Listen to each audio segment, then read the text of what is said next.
Bienvenue au méga-centre de vaccination de la capitale nationale. L'opération ici est gigantesque, mais aussi inédite. En se dotant de cette infrastructure-là, ça nous donne tous les leviers possibles pour pouvoir répondre à l'administration de l'ensemble des doses qui vont nous être distribuées dans la région. Dès mercredi, les travailleurs de la santé se feront dorénavant vacciner ici.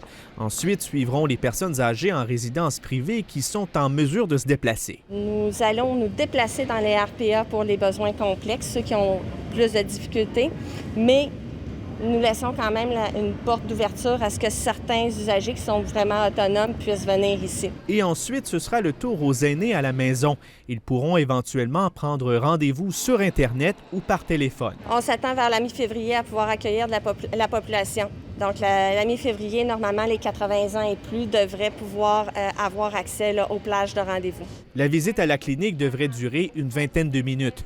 Inscription, évaluation avec une infirmière et quelques files d'attente. Il va y avoir aussi des gens qui vont être responsables d'assurer la circulation, puis la coordination ainsi que la fluidité, donc pour pas qu'on perde de temps. C'est ici où on va finalement recevoir nos doses de vaccins. Il va y avoir 32 vaccinateurs, 32 personnes en même temps qui vont justement administrer des doses, un total de plus de 500 personnes par heure. Ça veut dire ça que le site ici à Expo-Cité a une capacité de vacciner plus de 30 000 personnes chaque semaine.